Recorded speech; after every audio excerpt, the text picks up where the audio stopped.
Praise be Jesus Christ and Mary Immaculate. Welcome to the sixth Sunday in Ordinary Time. We're going to read from the Gospel of Mark, chapter 1, verses 40 to 45. A little glimpse of the Gospel.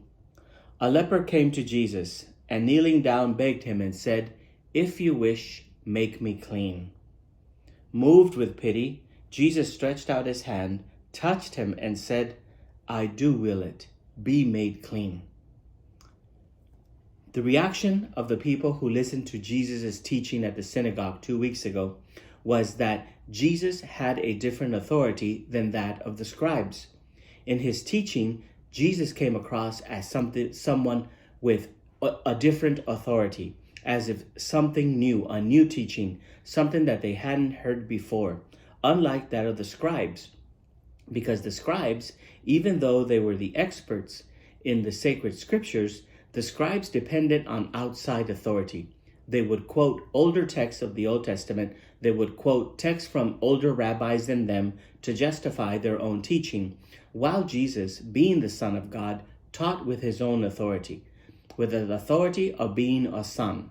No longer an authority that comes from observance of laws, but an authority that comes of being in right relationship with God, of being the Son of God. What was the difference? That while the scribes taught people and really put fear into people about observing God's law, even blindly, even over human good, Jesus taught us to embrace God, to embrace a love of God that's gratuitous, that's generous, that's free, that is given to us out of our need and not out of our merit. And what's the difference between these two? That if you teach that God loves only those who observe and follow the law, there's the problem, because many people will be left out, because not everyone can follow the law of God. Not everyone wants to follow every law from God.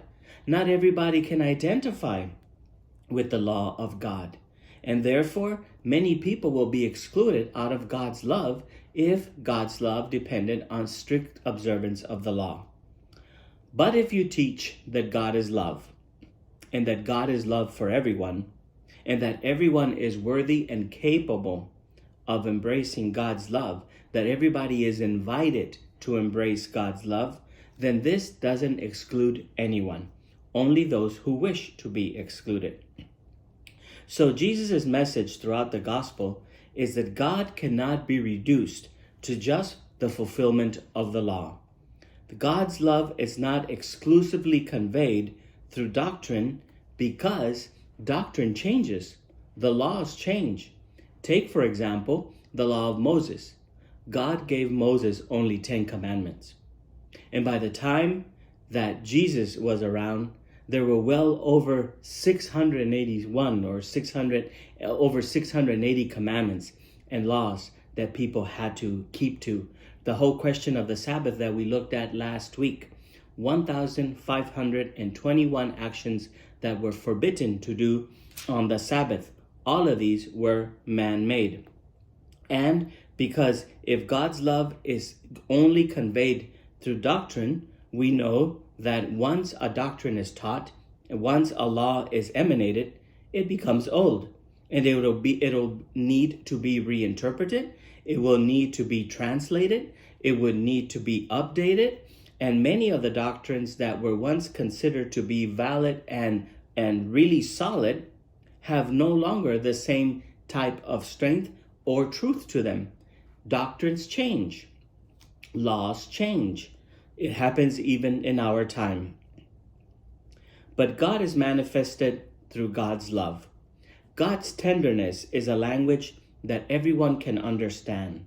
Not everybody can understand strict codes of law and precepts, but everybody understands mercy. Everybody understands tenderness.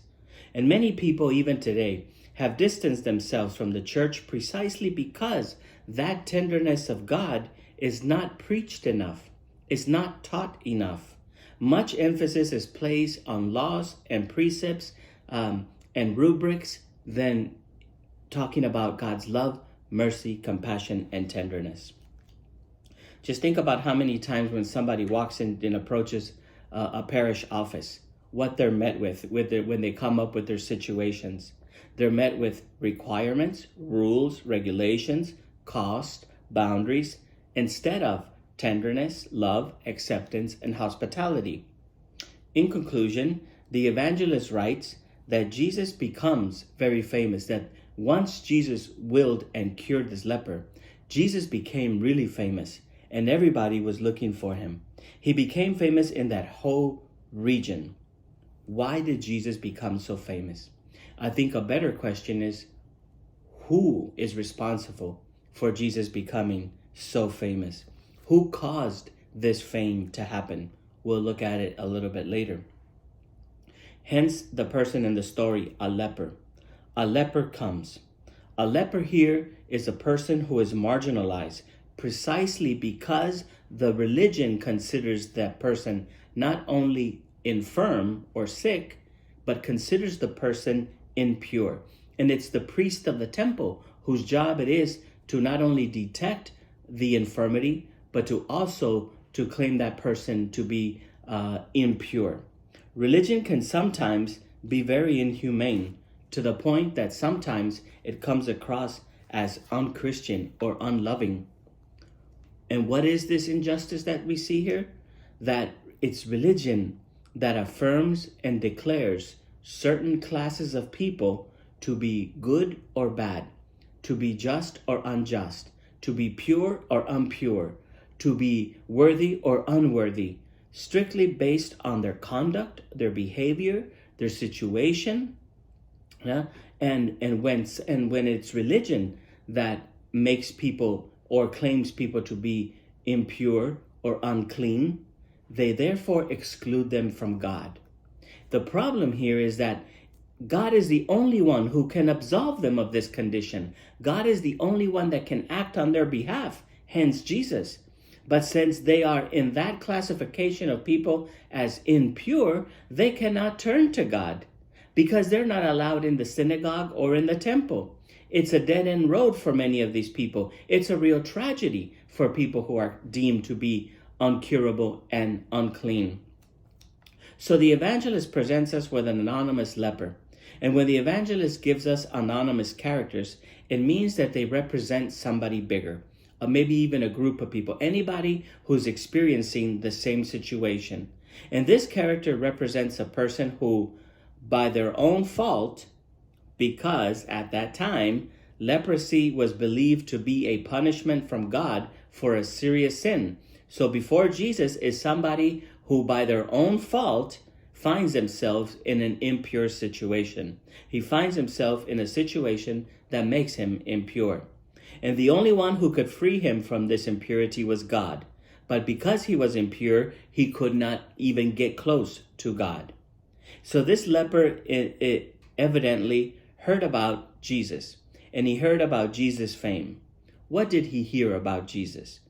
He heard that Jesus no longer invites people to only observe God's law in a strict sense, but to embrace God's love, because God does not grant his love based on people's merits, but on people's needs. That God is moved by people's needs. And so he approaches Jesus to ask him, the leper approaches Jesus and he asks, first of all, he kneels, which is a total submission to God, total submission to Jesus. If you want, you can cleanse me. He doesn't ask to be healed. He wants to be cleansed because it's the cleansing that allows him to then get close back to God. What he wants is to remove the stigma, the shame that prevents him from communicating with God. Jesus' action is one of deep compassion. And compassion means communicating life to those who have a lack of it. Jesus reaches out and touches the man. Literally, Jesus becomes ritually impure.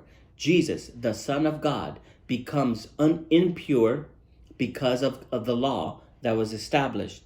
And Jesus touches him and he says, I do want you. I do want you to be clean. And in essence, there's this beautiful exchange. Jesus cleanses the leper and Jesus becomes impure himself. The fact that Jesus speaks thus, I want to, means that the law does not exclusively express God's will. but love expresses God's will. And a healthy love purifies and unites people. Jesus says, I do wish it. Be clean. And immediately the leprosy left the man, and he was cleansed. Here the evangelist shows us a person who had no right to be purified by God, but has every need to be purified by God. So as I said, Jesus does not consider people's merits, but their needs in order to come to their aid. Then Jesus sends the man away. He immediately dismisses him, the gospel says. He immediately dismisses him. From where? Where was he? Where did Jesus send him away from?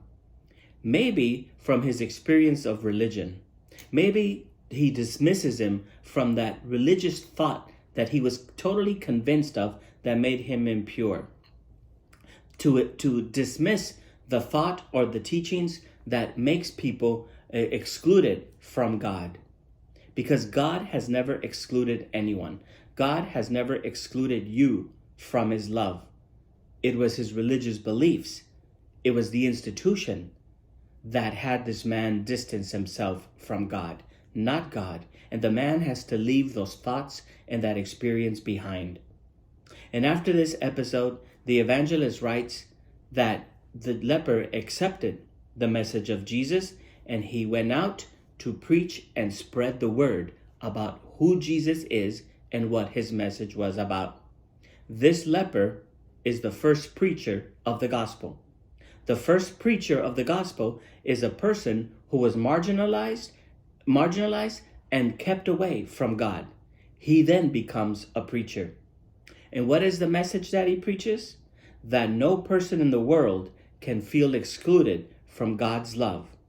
That God's love does not recognize any barrier or any limit that religion, society, or nationalism have imposed.